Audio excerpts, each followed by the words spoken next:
This is AEW Unrestricted. It's Aubrey, it's Will, and we are talking about AEW Revolution. It is this Sunday. It's live on pay-per-view, March 3rd, from the Greensboro Coliseum in Greensboro, North Carolina. This is one of the biggest shows AEW has ever put on, a monumental show. And usually, pay-per-view week, we usually have the boss man, Tony Khan, here with us. But Tony Khan is double booked this week because he's a very busy guy. But we've got something else for you this week. Going into AEW Revolution, we're going to be joined by so many different guys this week. We've got the current AEW World Champion Samoa Joe. He's going to be with us a little bit later to talk about his match with Swerve, Strickland, and Hangman Adam Page. We've also got the American Dragon Bryan Danielson coming up to talk about his match with Eddie Kingston. But first, we're actually joined by a man who's challenging Christian Cage for the TNT Championship this Sunday night.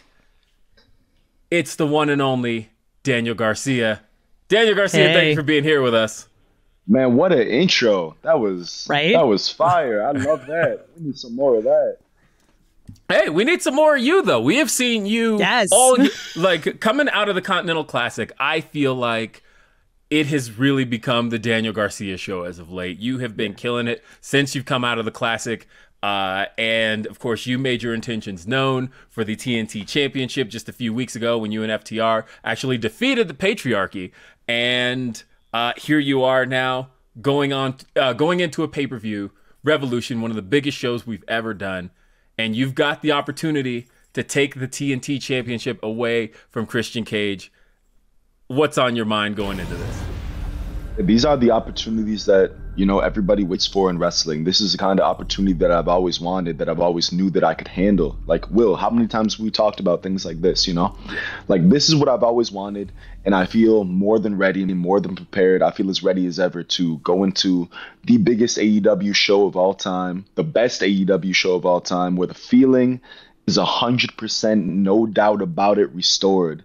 To walk in the challenger, walk out as champion, it's going to be a great way to kick off in, a little benchmark of this new era of AEW that we've been in over the past couple months. Speaking of new era, we had you on the podcast a long, long time ago, back when you sort of first joined AEW, and you've gone through a major growth since then. You joined the Jericho Appreciation Society. You've kind of set off on your own. There's this whole dance that came about. But I feel like now is a perfect time for Daniel Garcia, because not only do we get to see this fun-loving side of you with this dance that you do that everybody loves, but I think everyone in the crowd is appreciating what it is you bring in the ring, your technical background, you as a wrestler, your intensity, all of these things. What has that growth as a wrestler been like for you leading to this moment this weekend? So I've always felt like I've been ready for opportunities like this. I've always felt prepared. I've always felt like I could be in a position like this. But I feel like now the difference is the people are ready as well. I feel like, I'm a bus driver. And I feel like for the past 2.5, 3 years, I feel like I've been loading the bus. I've been at the bus stop. I've been waiting for everybody to get on. Okay, you got a ticket? You got a ticket? All right, come on, get on the bus. Get on the bus. And, now the bus is about full, and it's about time to start that journey together. And I feel like winning that TNT title is a great way to, start that journey with these people. So a couple weeks ago, you had a match with Adam Copeland, which I imagine just on its own, I felt I could almost feel it for you being in the ring with Adam Copeland when you guys had the confrontation on the mic on Collision just beforehand. But to actually step in the ring with Adam Copeland, knowing that, we're talking about one of the most legendary figures in the history of professional wrestling, and a guy who's got a very storied history with the TNT champion, Christian Cage, and I think a guy that a lot of people kind of pegged as being in this spot. But there you were in the ring with Adam Copeland. Of course, the Patriarchy took him out with the concerto, and that leads to you getting this shot here. And you kind of calling your shot on the mic just last week in Tulsa, Oklahoma. Talk to me a little bit about what that experience has been like and what it feels like to essentially step in between two longtime rivals, and could essentially play spoiler for those two, essentially take the championship away from their story. Yeah, it's funny that you say spoiler, that you took the words right out of my mouth. I feel like I've always been somewhat of a spoiler throughout my wrestling career. I feel like I've always been in spots that weren't necessarily, made for me, or the spot wasn't intended for me. But I feel like I always find a way of working myself and wiggling and squirming my way into those spots through, through a lot of hard work, but also through a lot of luck and a lot of, good placement. And I feel like that's how I found myself in this match. I have a pretty good record over since the start of the year with the rankings back. I feel like I've been picking up a lot of wins, picking up a lot of momentum. But everybody knows, this match should have been Adam Copeland's, right? It should have been Adam Copeland versus Christian Cage for the title, sold out arena, biggest AEW show of all time. That should have been the match. But, it didn't end up working that way. And whether the match got thrown out or not, whether or not Christian Cage came in and hit Adam Copeland with the concerto or not, this is the match that would have ended up happening. I would have made Adam Copeland tap out in the middle of the ring, but now he has an excuse to come back with. Like, I kind of like Christian Cage did Adam Copeland a favor in a way, because now he can come back and get a title shot soon. He didn't take a loss. If Christian Cage didn't come in, he would have taken the L, and he would have had to get to the back of the line. He would have had to do double the matches in the Cope Open, and it would have been a long way from the top. But, now he gets a couple weeks off. He's going to have a little bit of a headache for a little bit probably, but when he comes back, I'm going to be waiting for him with the TNT title. I was going to say, it was clearly obvious to me as someone who was a foot away. You had that match won. It was 100% the Daniel Garcia show. Really just Christian doing you a favor. I 100% agree. I'm glad that you said that, because I loved that match. That match was absolutely incredible. I felt he had me in a submission right before the match got thrown out. People thought, is Daniel Garcia going to tap? No way I was tapping at that submission. There wasn't a chance. I would have died than tapping that submission. I saw it in your eyes. There was no way you were tapping. I would have died. I felt Adam Copeland's gas tape emptying out throughout that match. Every time he hit me with, it got a little bit weaker. I hit him in the gut once. I heard him go, oh. I said, you don't got much more left in you. I said, if this match goes on for another 10 minutes, I got it in the bag. You don't stand a chance. And it's going to be more of the same when he comes back. He better step it up when he comes back, because he's got a hell of a champion waiting for him. Dang. One thing I wanted to ask you about has been the presence of Daddy Magic as of late. Obviously you and Daddy Magic go way, way back, and you have really been tied to him and Angelo Parker pretty much your entire time in AEW. But as of late, we've really seen the friendship really. We've really seen a lot of it play out on screen, and we've seen that he's really been there for you through everything. He's been on commentary through your matches, but then he's also been. He came to your aid last week, in Tulsa, against the Patriarchy. How has having Daddy Magic in your corner and by your side been kind of a help for you as far as this journey to the TNT Championship is concerned? Having somebody like Daddy Magic, Matt Menard in your life is, it's priceless. Somebody who has an unconditional love and unconditional caring for you. Somebody who is unwavering in his relationship with you. Like, he is by your side literally no matter what, through the ups, through the downs. And I think everybody has a friend like Matt Menard, or I hope everybody has a friend like Matt Menard. I hope they're blessed enough to have somebody like him who, he doesn't pull punches. If he feels like you're messing up, he's going to tell you that you're messing up, and he's going to be loud and in your face about it. And in the moment, you might hate it. In the moment, you might hate him for it, but, a couple weeks, a couple months down the line, you're going to look at him and say, you know what, maybe you were right, and thank you for telling me that. You had my best interest at heart the entire time. And he's somebody that, I'm in a business where there's a bunch of negativity and a lot of backstabbing and a lot of, having to look out for people trying to take your spot. He is somebody I have full trust and belief in, that he will be my side no matter what, and he will always look out for me, and I will always look out for him. Oh, man, I love that. I mean, he's Daddy Magic in your heart, but he's Daddy Magic in all of our hearts. So what kind words. Again, you can see Daniel Garcia as he takes on Christian Cage for the TNT Championship this weekend at the Greensboro Coliseum for AEW Revolution, one of the biggest shows we've ever done. Danny, thanks for popping by and talking to us about your match. Good luck this weekend. Thank y'all for having me. Next time you'll have me on, I'll be a TNT champion. Let's get it.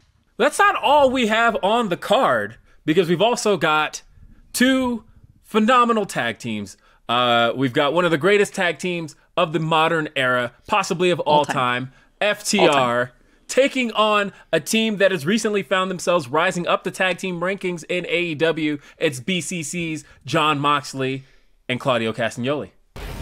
Yeah, all of these guys are absolutely great. I mean, to say that they're all some of the best of all time, I think is an understatement. Like, I've gushed about FTR multiple times in person on this podcast to as many people as will listen because they've changed how much I appreciate tag team wrestling. But seeing them go up against Jon Moxley and Claudio Castagnoli, who are so violent. Like, that's the thing that excites me about this match is the violence versus, I don't know, the technicism. I don't even know the word for it, but like the classic tag team era versus let's just beat the crap out of each other. Like we talk about styles a lot, but that's such a great mixing, right? Yeah, and we saw that come to a head in Tulsa, of course, ended in a time limit draw. But just what we got from that match, I think, set the stage for what we're about to see at Revolution. These four guys got violent with each other, and I think with the reins kind of pulled off of this match, I think it's only going to get more and more violent with these four. It's so good. I'm so looking forward. Like we always say this on pay-per-view preview episodes that it's like, oh my God, I'm so looking forward to this match. But this one's going to be really, really great. In addition to that, we've got a huge match on the card that I'm excited about. Literally everyone in my family is excited about. I learned about it because my sister texted me. It's quite literally my mom's dream match. Is Will Ospreay versus Konosuke Takeshita. And holy crap, I'm so stoked. Like, this is one of those matches where I kind of don't want to ref because I want to watch it. Like, I want to get a bag of popcorn and sit and just watch these two great guys beat the crap out of each other. Those are my favorite types of matches to watch with you, by the way, right? Are the ones where I know that you're excited and, like, just for that moment, you get to step back. But I'm also jealous of you when you get to be in the ring for those types of matches as well. So regardless, I mean, if Paul Turner's listening to this, I'm just going to put it out there like, bro. Yeah, I mean, this is one of those matches that I think we all want to be front and center for. I think that knowing that Takeshita over this last year since he's been All Elite, but ever since really his entire time in AEW, he always steps up and always shows exactly who he is. We saw that in the match with Kenny Omega. We saw that recently against Darby Allin. And to get to do this against one of the best wrestlers in the entire world in Will Ospreay, a man who we've seen in AEW before, but this is his first match officially All Elite. And to get to see what All Elite Will Ospreay is about to bring to the table against a focused and on fire Konosuke Takeshita, I think this is one of those, we talk about this being one of the biggest and best AEW cards we've ever put on, and we say that every single time, but we keep upping the ante, and this is another one of those matches that's going to prove exactly what we always say, and that is that on pay-per-view, no one touches AEW. No one touches AEW. This might very well be match of the night, and I know there's a lot of match of the night contenders on this card. We've got a lot more to talk about here on AEW Unrestricted. We are previewing the Revolution pay-per-view this weekend in Greensboro, North Carolina at the Greensboro Coliseum. Check it out, traditional pay-per-view, Bleacher Report. Definitely tune in. And after this break, we just talked about the BCC, but we're going to be talking about... Of course, it's hard to put one member over the other, but we've got Blackpool Combat Club's American Dragon Bryan Danielson joining us right here when AEW Unrestricted continues. Yay! This is AEW Unrestricted. We're back. It's Aubrey. It's Will. Of course, as I mentioned before, we were previewing the BCC versus FTR match, but you can't talk about the BCC without this man here. He is, in my opinion, the greatest man to ever lace up a pair of boots. My opinion as well. He is the American Dragon, and this Sunday he is challenging Eddie Kingston for the Continental Crown Championship. It is the one and only Bryan Danielson. Bryan, thanks for being here. Yeah, thanks, Will. But you know what? Just as you were introducing that, your black cat walked across the back of your screen, and I was like, oh no, that black cat is going to cost me the match. That's bad luck. Oh boy, we might have to edit this out. If great. No one knows the cat was there. No, honestly, genuinely, my cat is a fixture on AEW Unrestricted. But Bryan, it's so great to have you here. And yes. I mean, literally just a few days ago, watched you wrestle Jun Akiyama in the middle of the ring. Just another fantastic main event on AEW Collision. I want to ask you how you're feeling going into this match with Eddie Kingston. And first off, how's your body feeling? Yeah, my body's feeling great. Like, I don't know if you guys know this. I'm old, right? I'm not the oldest. That's no. I take solace in that, and that's one of the things when I was wrestling Akiyama on Saturday, I was like, well, he's older than me, so yeah. But that said, despite being 42 and wrestling for almost 25 years now, my body feels pretty good. And so, and especially after it felt so bad for so long. So it's like, I don't have to wrestle with an eye patch. My arm, bonus. My hand is full strength, so it's like all these little things that happened to me in 2023. Most of them have healed now. So I feel pretty good. So I want to talk a little bit more about you and Eddie Kingston in particular, because you've had some choice words for him, basically saying you don't really have respect for him. There's this wasted potential at the end of this match. He's a bum, is what you've said. He's a bum. Yes, there's been a lot of choice quotes. And I believe at the end of this match, if he wins, you have to shake his hand. This is a very gentlemanly stipulation. I love it. But I also feel like the lead up to this, you've basically just been wrestling all of Eddie Kingston's heroes and beating them, which is just probably causing psychological damage for him going into this match. So knowing kind of your history with Eddie Kingston, because you guys have known each other for a long time, what are your personal feelings going into this match on Saturday? Yeah, so there's a lot to untangle with my history with Eddie Kingston. And I mean, there's a lot of it with the BCC, everybody in the BCC, with the exception of Yuta, right? With Wheeler Yuta, we all have a long, deep history with Eddie Kingston. And Claudio and I specifically, more so I think than Mox, definitely more so than Mox. When we see Eddie Kingston, we just get so frustrated because he's this guy, right, who has just this unlimited potential and has since I first met him, right? So he's this guy, you walk up to him, right, like in no way, shapes, or form. And now it's different because I've been doing this for 25 years, right? But if you were to have met me when I first met Eddie Kingston, and if you were to say, oh, who's the more charismatic, who's the person who's going to make it in wrestling, who's this and who's that, it would have been Eddie Kingston, because despite he's just so, like, he's so charismatic. One, he has this innate toughness, just that I don't know if, because I didn't know him when he was young, but I knew him in his 20s. From his 20s, he had this just innate toughness that he must have grown up with, and that what sort of thing. And that he would never quit, right? This idea.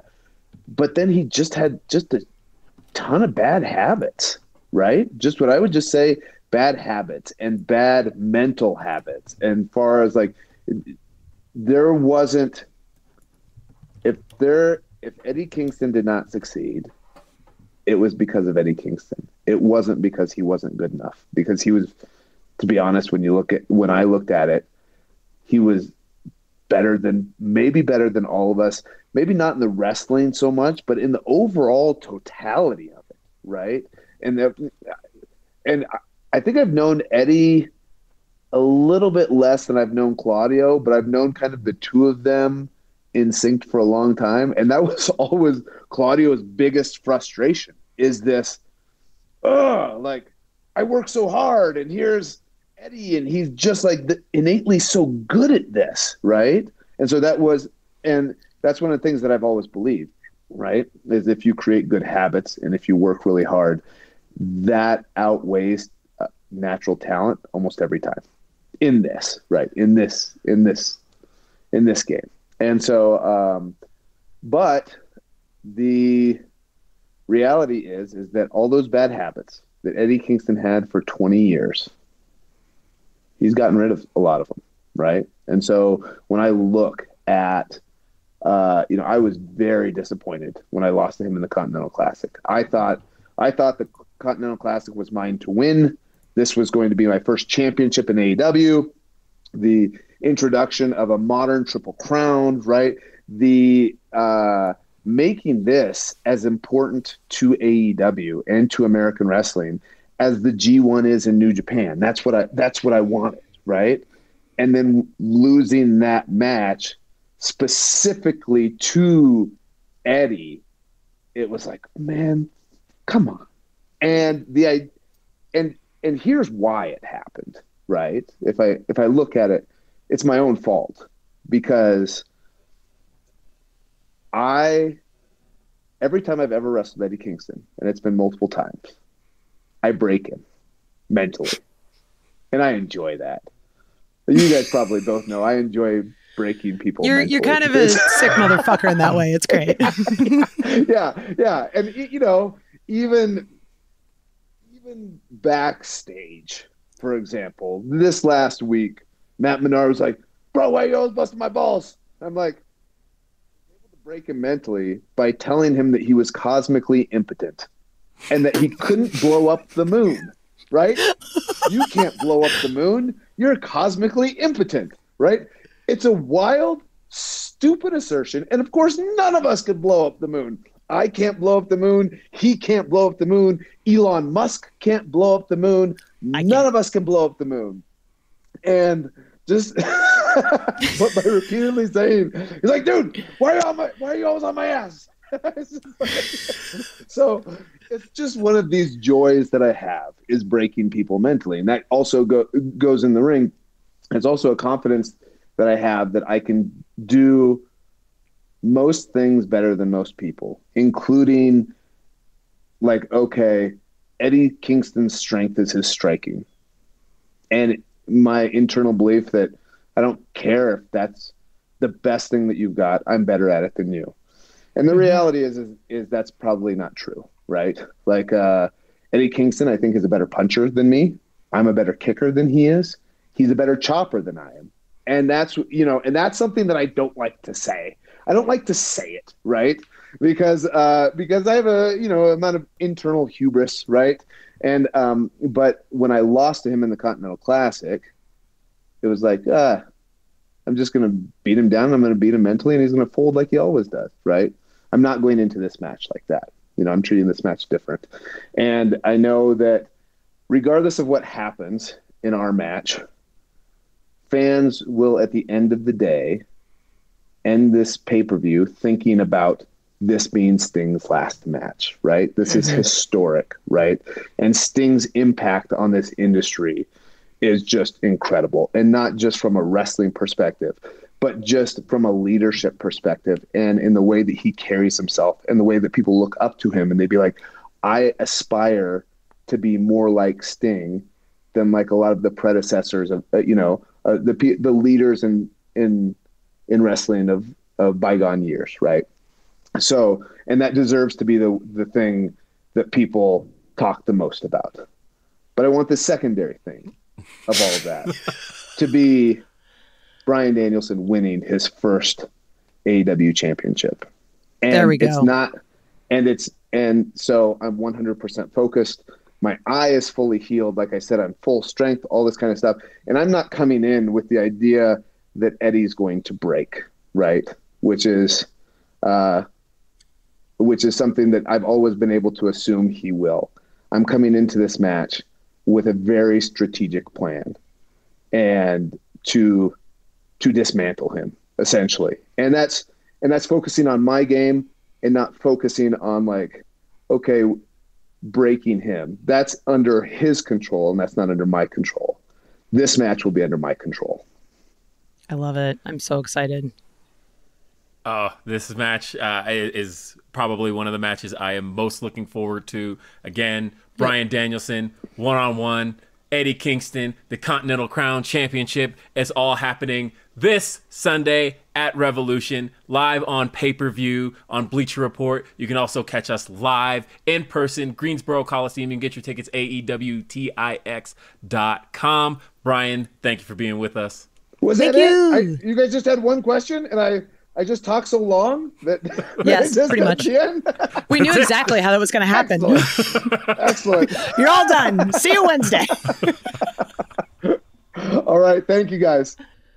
That was awesome. I love Bryan so much. I'm glad we finally got him on the podcast. But I want to talk about other people I love so much. And I want to talk about one match that I'm very, very excited about.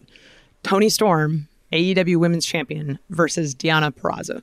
And I am so stoked about this. It has been such a great growth of timeless Toni Storm as a person, as a wrestler, as a movie star, and seeing Deonna come into AEW, appearing, whatever the word we chose was, in her hometown of New Jersey, and just seeing the two of them square off week after week. I cannot tell you how excited I was when I heard that someone legitimately got a tattoo as part of moving a wrestling storyline forward. To see the pictures of Toni get that dagger through the duck on her leg, that is just commitment. And I love seeing when two people are so committed to something, as much as timeless Toni Storm is committed at retaining her championship, and as Deonna is committed to winning this championship. I'm excited about what these girls bring to the table. I am extremely excited to see this match, to see it finally come to a head. Very true story. Talking about the guests we had on the show, we actually had timeless Toni Storm scheduled to be the guest on this show, and she looked and said, "I don't know how this contraption is supposed to work," and and so she wasn't able to be our guest today. But regardless, timeless Toni Storm has been on such a run with this title. She won the title, of course, back at Full Gear, defeating Hikaru Shida. She became a 3-time AEW Women's World Champion. But it feels like of the 3 runs, this run has really been the one to cement who Toni Storm is in AEW. Absolutely. On the other side of that, Deonna Purrazzo, I think, has, for lack of a better word, has taken the world by storm. And see what you did there.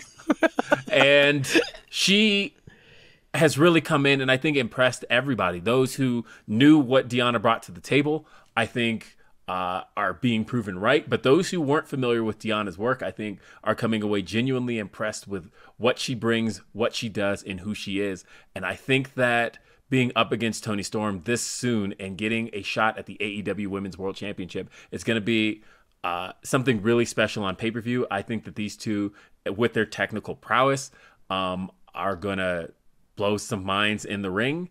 And yes.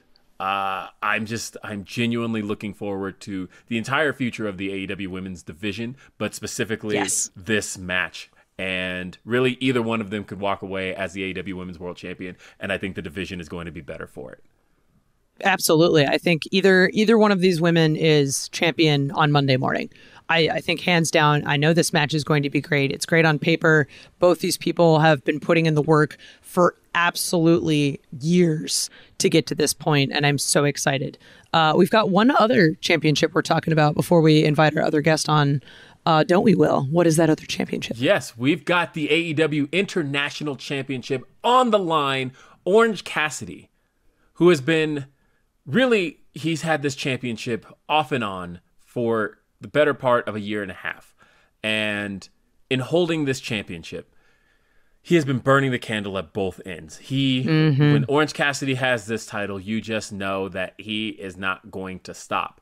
And he definitely has his biggest challenge ahead of him when the Undisputed Kingdom's Roderick Strong challenges Orange Cassidy for that championship. The Undisputed Kingdom, of course, revealed their identity to the world following World's End. Hey, it turns out all of that stuff that was happening backstage was them. Who knew? So now it's time to prove it was all worth it. The goal of winning a championship. We've heard Wardlow talking about winning the world championship, and that's one of his goals. But on the other side of that, you've got Roderick Strong, who's had his eyes and targets set on winning the AEW International Championship this entire time. And Orange Cassidy, again, we talk about burning the candle at both ends. We've seen before that as Orange Cassidy takes on challenger after challenger after challenger, eventually that candle burns out. And with Roderick Strong being as tough a competitor as he is, I just feel like this could be the one that puts Orange Cassidy's reign to an end. It very well could be. I mean, we saw recently in Tulsa, like it was almost Orange Cassidy not even medically cleared to compete. So we talk about burning the candle on both ends. We've seen Orange Cassidy admit to how tired he is in interviews. Both of his runs have been historic up to this point. Like, he's exhausted. And he was already lazy to begin with. He said meets the minimum requirements. The minimum requirement to compete, which you could feel like Doc Samson just kind of as he said this. Like, I'm going to put that in like gamer perspective, because like you know, as a gamer, if you're playing on a PC and you get like this really high end games and you play it on the minimum requirements and that thing chugs, right? Like it really does. It really does. What a great analogy, Will. And you're not getting quite the performance you want, but hey, you had the minimum requirements. And I'm just thinking about the fact that Orange Cassidy met the minimum requirements for clearance to compete when he faced Mike Bennett last week. And knowing now that he's just coming off of a Texas death match with Matt Taven. This is a tough one. This is one where I am not exactly sure that Orange Cassidy can pull this off. But at the same time, you know, we've seen him stand toe-to-toe with Jon Moxley on multiple occasions. And in, of course, one of the most recent ones, the most recent one, he did walk away still your AEW International Champion. If there's anybody who can prove the doubters wrong, it is Orange Cassidy. But he's got a tough task ahead of him. He does have a tough task. I mean, Roddy is just such an excellent wrestler. And I think it was one of those things that we sort of underestimated him for a long time because he'd be coming out in this wheelchair and just yelling, Adam! for constantly. And by the time he finally stepped back in the ring, you realized how much of an incredible competitor this guy is. Like, Roddy is just... like, he wants this championship, and he's got the Undisputed Kingdom behind him. They all are going after gold. It's not only just one thing to have the drive yourself, but to have that drive to get gold, but also have a whole team behind you. That might be the thing that gets him across the finish line. I honestly have no idea how this one's going to go. Yeah, this one could go either way. This is AEW Unrestricted, and we're talking about AEW Revolution. It is this Sunday, live on traditional pay-per-view. It's on Bleacher Report. It is also live at the Greensboro Coliseum in Greensboro, North Carolina. You can get your tickets at AEWTix.com. That's AEWTix.com. We've got so much more to talk about on this show here because we've got our next guest coming up right after this break. We are joined by the AEW World Champion, Samoa Joe. He's going to be talking about his three-way match with Hangman Adam Page and Swerve Strickland, and it's going to be right here when AEW Unrestricted continues. AEW Unrestricted, we've had amazing conversations with multiple amazing guests up to this point, previewing the awesome pay-per-view that is happening this weekend, Revolution, Greensboro, North Carolina, at the Greensboro Coliseum. This weekend, traditional pay-per-view, live, Bleacher Report. Check it out, AEWTix.com. I am so excited for our next guest we have today because this is the match that probably is easily the one I'm most excited about. We've got AEW World Champion Samoa Joe, who will be facing both Hangman Adam Page and Swerve Strickland this weekend in a three-way match. Joe, how are you feeling going into this weekend? Well, I feel a lot of ways, some ways a little bit betrayed by the decisions made that led to this point, but mainly I'm pretty excited about the pay-per-view, and obviously great championship reigns start with great championship defenses, and I look forward to doing as much when it comes to Revolution. Well, yeah, let's talk about the fact that you defeated MJF at World's End to become the AEW World Champion. You've since defended the title against Hook. And this is the first major title defense on pay-per-view that you've had. So I guess let's talk about the fact I've been watching you. I'll start by saying, can I say it's a very long time. I've been watching you since about 2003-ish. And so I have seen a good chunk of the Samoa Joe career. But knowing that this championship reign, knowing that you are at the stage you are at now and possibly performing at the highest level you've performed, how are you feeling right now as world champion? I mean, I feel like it's just right. I mean, I feel like a glove that fits accordingly. I mean, what more can I say? I mean, I'm here for a reason. This was well thought out, meticulously planned, and I find myself the champion of the world. And I mean, that's the thing I think a lot of people underestimate, is the fact that this has always been a conscious choice. This has always been a path I've been on. And to find myself here, it's no surprise. I mean, there's no, how should I say, feeling of awe and whimsy with this whole, championship reign. I mean, we knew where we were going. We got to the destination, and now we find ourselves here. It was more of a matter of time type thing. Like, we all know absolutely. the moment that Samoa Joe showed up, that it was a matter of time before he held the world championship. There's certain inevitabilities in this world, as I like to say. Exactly. And I feel like you as world champion just makes so much sense in my mind, because you've got this poise and this character that is becoming of a champion, but at the same time, you can merely just stand in the ring and you're a terrifying person. So you have both things, which just is so great in a champion. But I mean, the tricky part about a three-way match is you don't actually have to be pinned to lose your championship, which is always kind of one of those tricky things walking into this. So is there any extra strategy that you're keeping in mind walking into a match, defending your title against two competitors? I could come here and say that there is some grand strategy that I have to get this done, but let's face it, when it comes to a triple threat match, when it comes to an encounter where you do not have to be pinned, you do not have to be submitted to lose your championship, the chaos that ensues, it doesn't do well to plans that are already laid ahead of time. It just doesn't. I mean, you can't. I mean, you have to make the snap decisions. You have to make the adjustments on the fly. And this is something I'm prepared to do. I've been in these environments before. I've been in some of the most memorable three-ways in the history of professional wrestling. And to find myself here with these two gentlemen, incredibly skilled, high-level, dangerous individuals, I mean, I know what to do in these situations. And, to say that, is there a plan ahead of time? No, there's just protocol. When I get in there, I know what I need to do. I know who I need to get out of there, and I know what I need to do to retain my championship. Well, let's talk a little bit about your opponents, because you've got two very, very hungry opponents, in that you've got one guy, Swerve Strickland, never been a world champion across the board. And, he's talked for a very long time about how that's one of his goals in AEW, and he seems hyper-focused on becoming the champion. On the other side of that, you've got Hangman Adam Page, former AEW world champion. Literally 2 years ago at Revolution, he was defending that very championship, and here he is, again, trying to not only get back the championship, but he seems very focused on not just winning the championship, but preventing Swerve Strickland from winning the championship. And those two things, those two men seem like they are hyper-focused on these goals. And for you don't necessarily, as Aubrey was pointing out, have to be involved in either decision. With these guys having such a storied rivalry, going back to Wrestle Dream, where Swerve defeated Hangman Adam Page, and then again in the Texas Death Match at Full Gear. These two have been going at it for the last 6 months now, and it just feels like these two are so focused on each other that you don't necessarily have to be involved in any parts of what happens for either one of them to become champion. How do you necessarily strategize and reconcile the idea that these two almost seem to have put you in the background of their story? I've thought about this, and I have seen exactly the things that you're saying transpire. Obviously, Hangman has a very, very big personal issue with Swerve.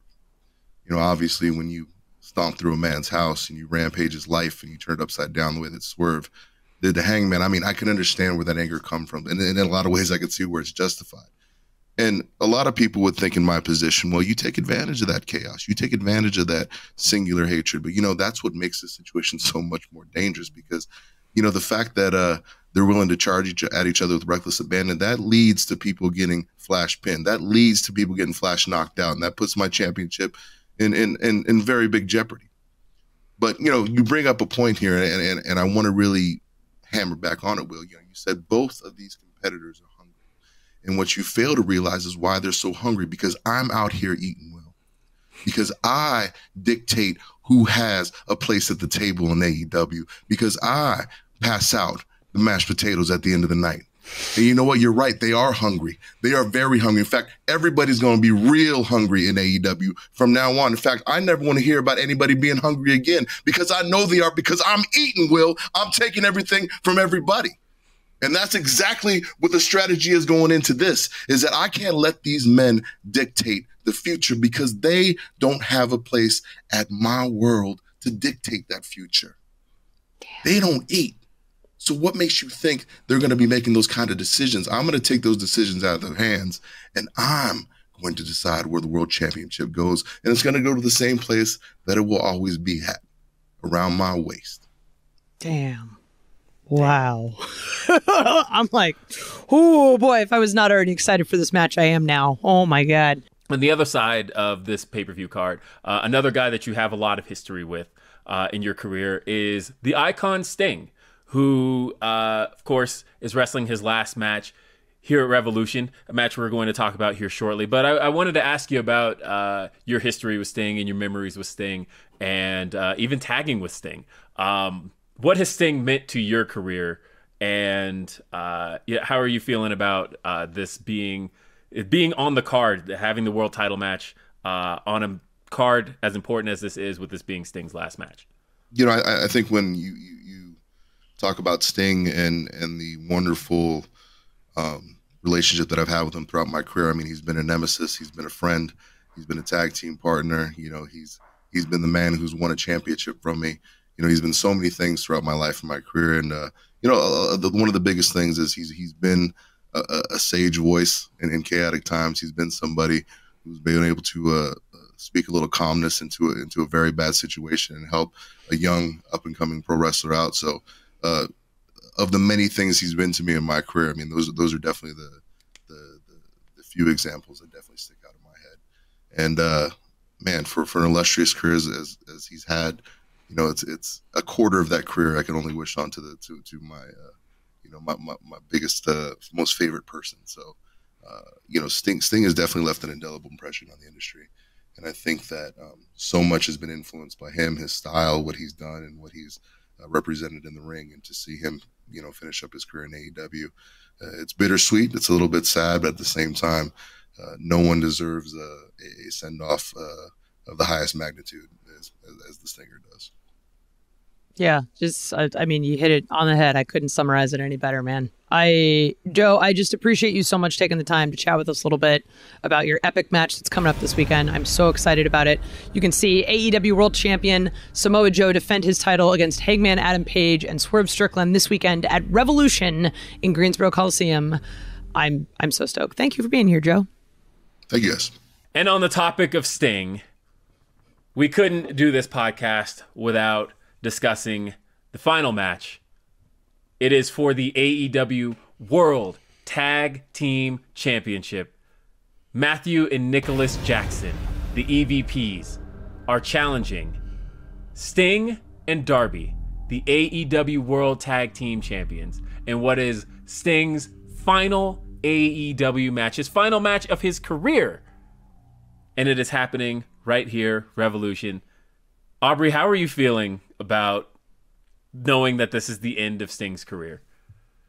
I think I'm trying to figure out what the over-under is on time until I cry from the start that the bell rings, right? Because we did a whole episode talking about what Sting means to AEW, about all of his amazing matches, all the moments we've had with him, and to see him walking into a pay-per-view, into a building that means so much to him and his career, holding a championship with someone who has meant so much to him in his last 3 years of his career. Like, Darby Allin is what Sting is going to be for the next generation.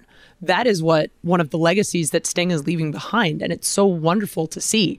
I also absolutely hate Nicholas and Matthew, and I'm using their full names because I don't want to be fined, but the fact that they are coming in here and they're flaunting their EVP-ness and they're giving Tony Schiavone Amazon gift cards, which I was personally offended by the way. Like, I mean, there's so much emotion. What you could get on Amazon, I don't know. Look, Matthew and Nicholas are my guys. But sure, fine, whatever. We're going to agree to disagree. But either way, there's a lot of emotions looking at just this match on paper, given the opponents that are facing against each other, but also looking at the grander scheme of things and what Sting means and what this means to Sting's career and what Sting means to AEW. This is the beauty of pro wrestling in a nutshell, is seeing this match in the main event of an AEW pay-per-view. And not just that, but thinking about, and again, I mentioned Matthew and Nicholas being my guys, but at the same time, there's so many different outcomes to this match, and there's so many different ways this can go, and so many questions that would come following any one of those outcomes. You know, if what happens if he wins? Yeah, like what happens if Sting and Darby win, right? But at the same time, on the other side of that, Matthew and Nicholas have not been AEW World Tag Team Champions in nearly 2 years.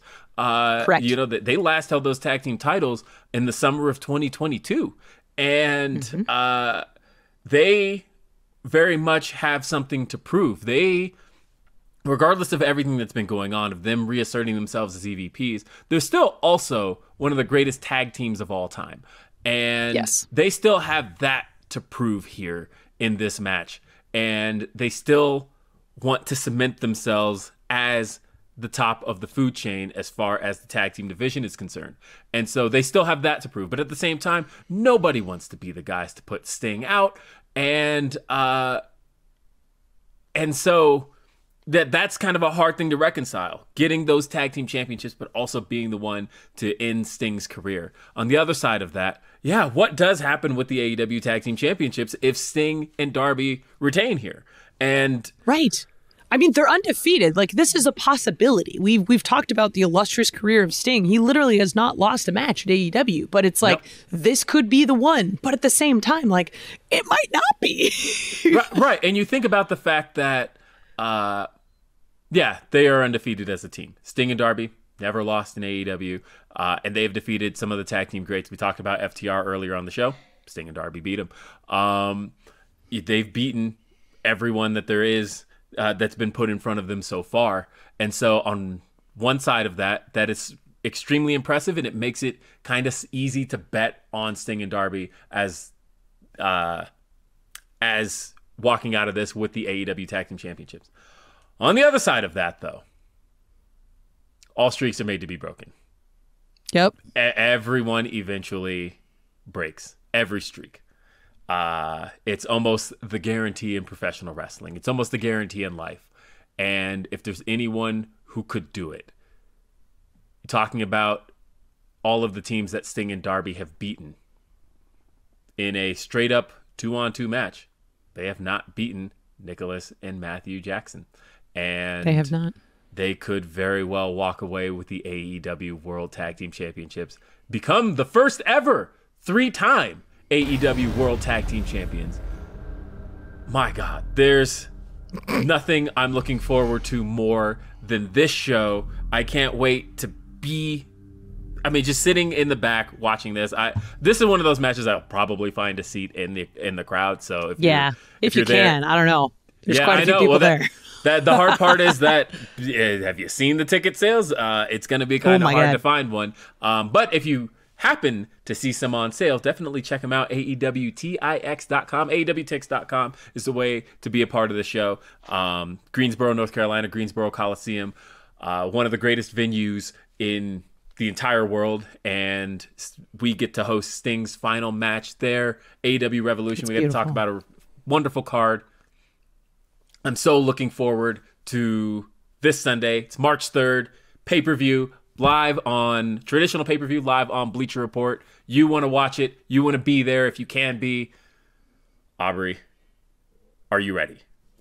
I don't think I am, but I know I will be by Sunday. Oh my God, I'm so excited. We somehow always record these episodes, and I am even more excited going into the pay-per-view than I was before we started. I'm so happy that we had our guest today, Daniel Garcia, Bryan Danielson, AEW champion Samoa Joe. This has just been an awesome episode. Thank you for exciting me even more about this pay-per-view, Will. I really appreciate it. You can listen to this episode, all episodes of AEW Unrestricted on Thursdays on all of your favorite podcast platforms, and watch all of the AEW content, Dynamite Wednesdays, Rampage on Fridays, Collision on Saturdays. But really, Sunday, you know where you're going to be. Greensboro Coliseum, North Carolina, AEWTix.com, traditional pay-per-view, Bleacher Report. Be there. Do not miss one of the most amazing moments in wrestling history.